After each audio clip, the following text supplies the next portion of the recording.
Welcome to the first in my series of Hardest Shmups, where I pick the top 5 most brutal, most frustrating, most infuriating, and excruciatingly difficult shooters on each console. And this week, I'm starting with the PC Engine, the early 90s mecca of shooters. I've played and beaten just about every one released, like over 120 of them. And I'm going to talk about my top 5 most brutal, worst of the worst PC Engine shooters.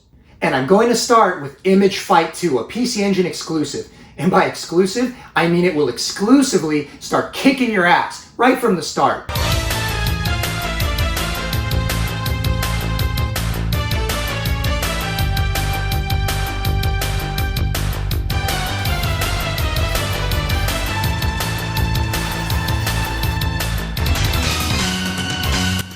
What this series is known for is reveling in your misery and finding all kinds of devious ways to give you the hardest time possible.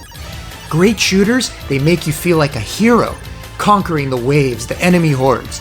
This shooter makes you feel like a chump, fooling you into all kinds of devious traps that it sets up for you.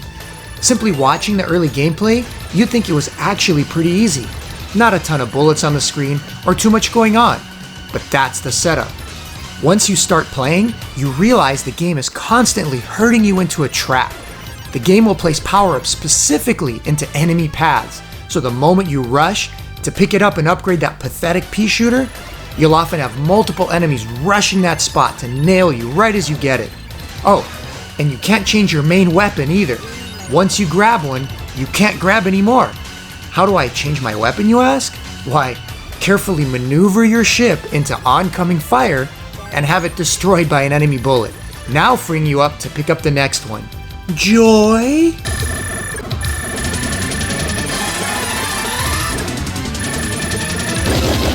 But if you don't give in to the game's initial sadism and learn what to expect, you'll actually find that the game is very manageable and the levels, they can become easy.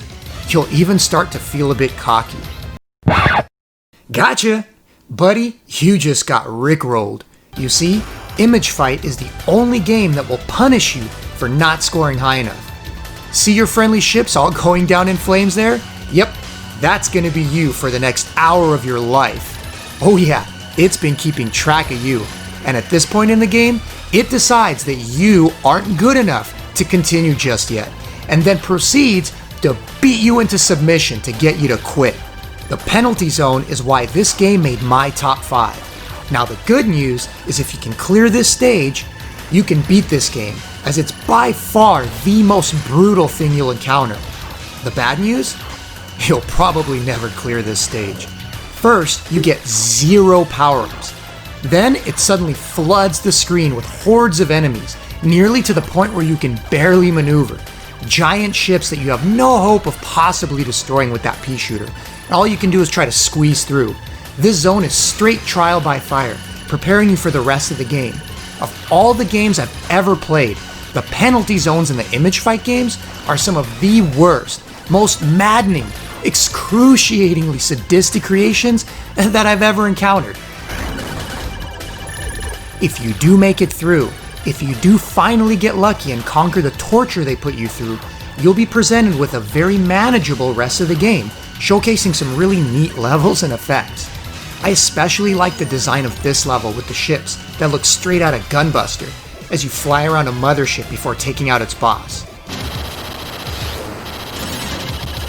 Not that it doesn't have some more sadism in store, like these orbs here hiding underneath the really cool effect that you can barely see that pop up right underneath you while you're trying to dodge oncoming fire. But for all your efforts, you get to a final boss that is so incredibly easy that it's laughable. Except you're not laughing because the trauma of that penalty zone will last a lifetime. Next up, we have one of the hardest shooters ever made for any console, and that's Tatsujin, which translates to master or expert in Japanese. In Tatsujin, you have no excuse for sucking. Well, maybe except for yourself.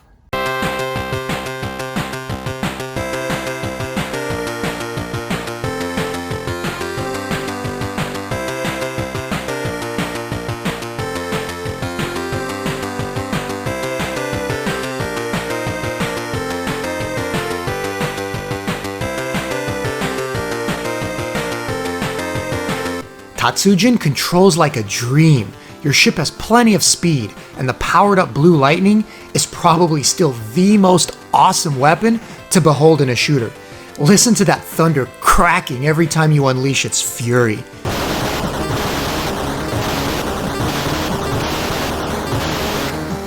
It's even heat-seeking. This game gives you all the tools necessary to be a badass. The levels themselves are actually not tough at all, and once you're in full beast mode, enemies disintegrate into nothing to your almighty weapon. You feel like Neo plowing through helpless pawns that are powerless to stop you. Then, Agent Smith shows up. Actually, multiple agents, and it's clobbering time. Tatsujin is one long, non-stop gauntlet of mini-bosses that will soak up bullets for what feels like an eternity. They always come in multiples, usually 2 or 3 at a time, and they'll shower the screen with bullets at full speed without any slowdown. Much like Image Fight, Tatsujin is devious in its enemy patterns, and the bullets seem to know exactly where you're going to be. Navigating the screen, waiting for one of them to finally go down, is an exercise in patience and precision. One wrong move and... It doesn't help that the PC Engine version is the hardest version, but of course it is, of an already brutal game, harder than on the Mega Drive. But what about those devastating bombs? Well, yeah, they do look freaking cool, but I don't know about devastating. It only hits a small section of the screen, and its primary purpose is to soak up bullets. They're a godsend when things get hairy, but they won't save you for long. So what's the secret to playing Tatsujin? Well, first, you gotta die. A lot, on each section, until you are one with the Matrix, when you no longer need to dodge, learning the enemy and being proactive instead of reactive, knowing where the bullets will be before they're even fired, and placing yourself out of harm's way with very slight shifts as you watch the bullets harmlessly pass by. Once you've achieved Zen with the game, it becomes one of the most sublime shooting experiences ever made. A long, continuous level of awesome, accompanied by great music and the feeling of one with the game itself. If you're a fan of shooters, Tatsujin is not to be missed. Next up, we have Rayxanber 2, considered by many to be the most difficult shmup on the entire PC Engine. Now, while I personally feel that Tatsujin takes more time and effort to master, it's also always fair and never cheap. The same definitely cannot be said for Rayxanber. It contains some brutally hard sections, some of which can be hit or miss, no matter how much you've practiced. But it can also be a lot of fun to play, and I love the music on some of the later stages. Some of the level and boss designs are really also quite inspired.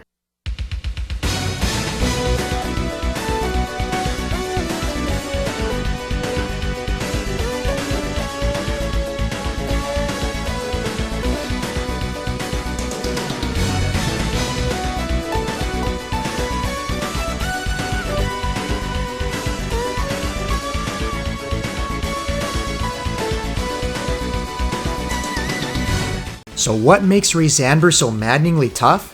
For starters, your weapon sucks. If you looked up pea shooter in the dictionary, it would have a picture of Rayxanber. It even sounds pathetic. Listen to this.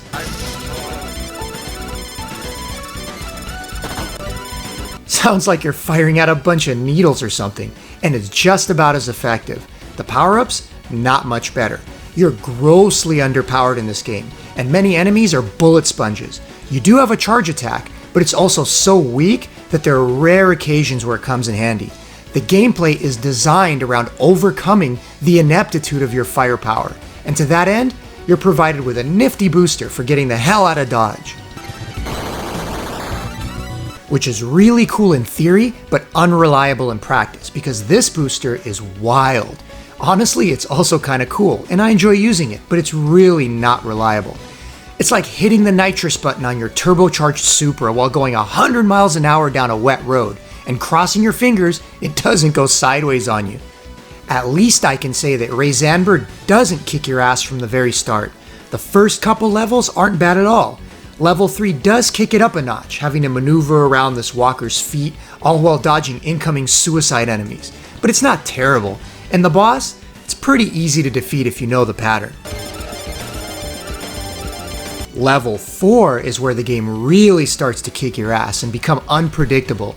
Some enemies in this level are trapped inside this meshed ice, and only you, not your weapon, opens up the pathways. So it's this really cool sandbox where you get to control how they get released. The music here is also one of my favorite, very atypical of a shooter, but fits the pace of the stage perfectly and sets a really cool mood.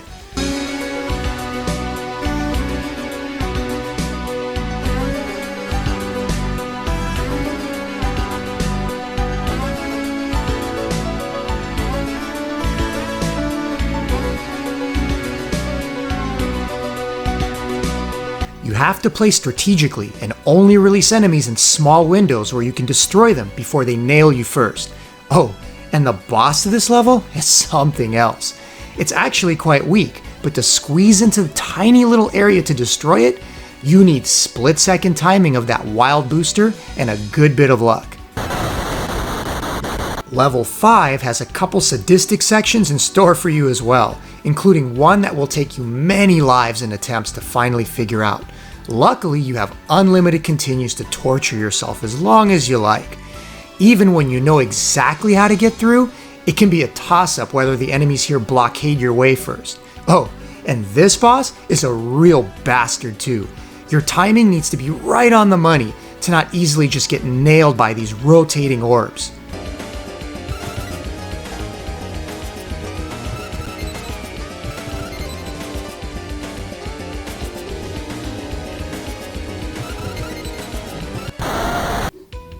But if you thought that anything you just saw looked like a tough nut to crack, you ain't seen nothing yet.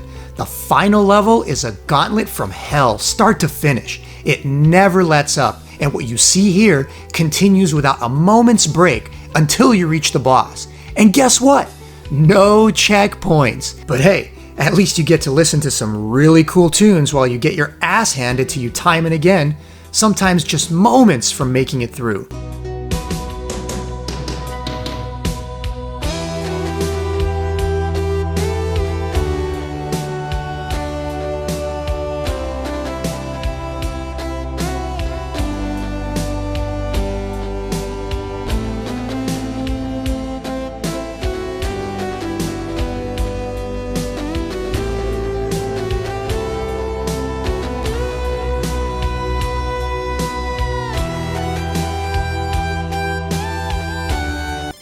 In the end, you're rewarded with a boss that seems hard, but actually goes down without much effort. Compared to the gauntlet of that final stage, it's a total pushover. Rayxanber, unpredictable, and that brutal second half can rightfully be called by many as the nastiest shooter on the PC Engine.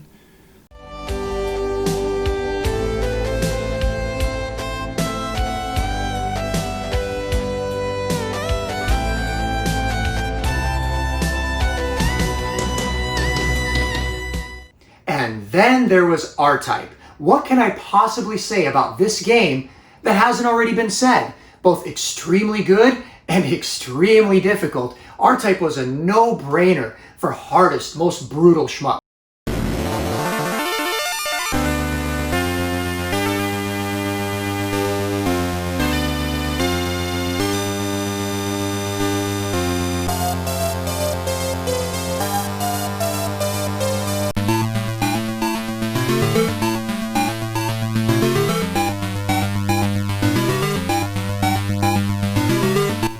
And man, does RType deliver with some cool designs and atmosphere rarely seen in a shooter.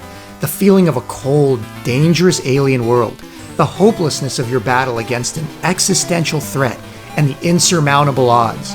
The Dobkeratops that guards the first level is the most iconic image in shooters. The third level mothership is one of the most copied designs of all time, as the boss becomes the level itself. The entire game is a Giger-style descent into a cold, alien world. You could call it the survival horror of shmups. And the music did a great job of pulling you into that world.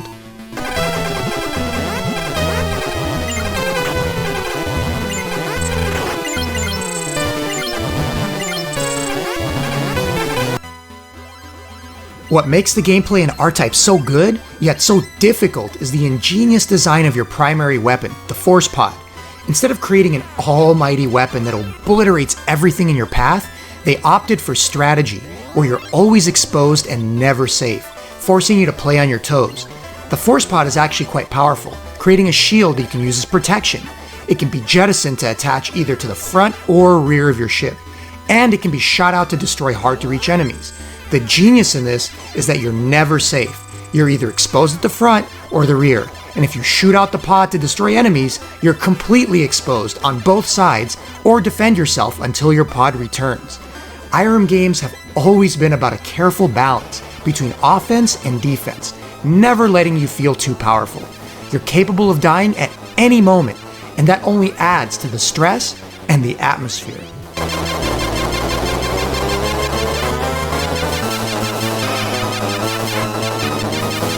R-Type is the granddaddy of strategic shooters, where you need to experiment with various methods for every section of a level. There's always more than one way to deal with an area, and you'll be replaying each and every area a hell of a lot, because R-Type pulls no punches. It's genius in its design and brutal in its demands.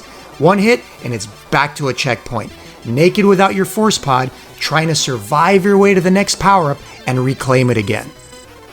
The later levels become an exercise in perfection, as dying and coming back without your force pod can be near impossible to recover from. At this point, all that's left is to let the Bido Empire slowly feast on your corpse as your vision goes dark. Until you memorize the important parts of an area, you'll find yourself in certain death scenarios that you absolutely can't escape. R-Type is very much a puzzle game that also requires quick reflexes, as simply flying in unprepared will almost always get you killed. The bosses are no different, requiring specific strategies to overcome, and will send you back to a checkpoint when you fail. It's a testament to great game design that so many continue to play such a brutally difficult game, knowing full well they'll likely never see past the first few stages. There's nothing haphazard about R-Type. Every detail on a stage has a reason. Every section has a purpose and obstacles to overcome. The fact it was released during the 80s and still maintains a spot on most top 25 shmup lists says it all. And that includes lists for most difficult of all time.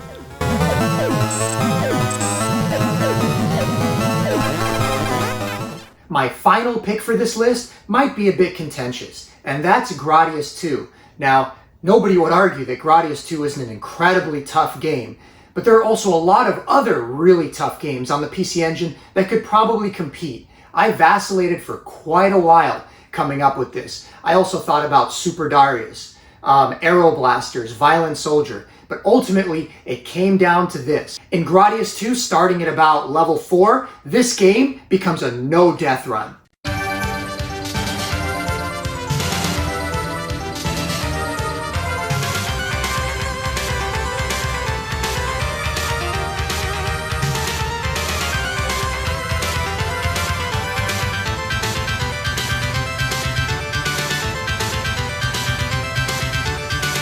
At some point, your lives and continues become irrelevant, because starting from a checkpoint without any speed or power-ups makes it near impossible to clear your way through the level.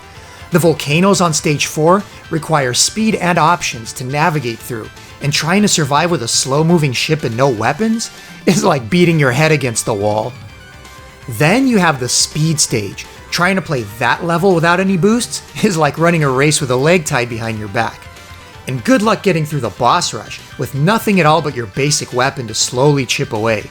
And the final stretch of the game can upend even the most grizzled of veterans, so let's not even talk about trying to navigate that level without any power-ups.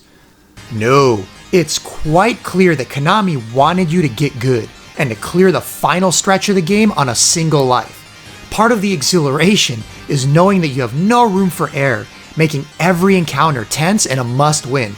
Of course, it wouldn't be sadistic if they didn't also throw a wrench in your plans. Check out this options thief that will appear behind you in stage 4 to steal your power-ups.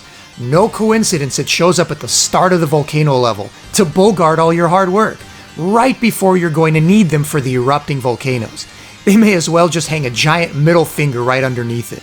And here it is again, on the hardest final stage no less, as if you didn't have enough shit going on. Now you need to keep this asshole from stealing your options. At the least, once you reach the Spider Walker, you can breathe a sigh of relief. Unless you're going for a complete no-death run or looping the game multiple times for a score, a death here is about as good a place as any. While there are plenty of other hard-ass games I could have chosen for this spot, like Violent Soldier for its incredibly tough final levels, or Super Darius for its unrelenting onslaught of enemies and bosses with an underpowered ship, or Aeroblasters, as it's absolutely brutal towards the latter half. However, all these games usually give you a chance to either power up after death, or a nifty shield to help absorb some mistakes, or respawning after you die versus going back to a checkpoint. Gradius 2 gives no such concessions.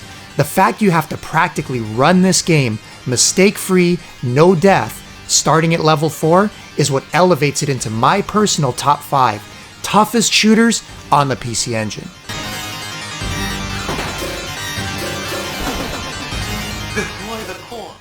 I hope you enjoyed this video, and I'm working on more for the Mega Drive, the Neo Geo, the Super Nintendo, the Saturn. So if you're looking forward to more, please don't forget to hit subscribe and the bell for notification so you get notified when I release new videos. And if you're hungry for more right now, I already made some really cool PC Engine Mini reviews and videos with tons of shooter goodness for you to check out and enjoy.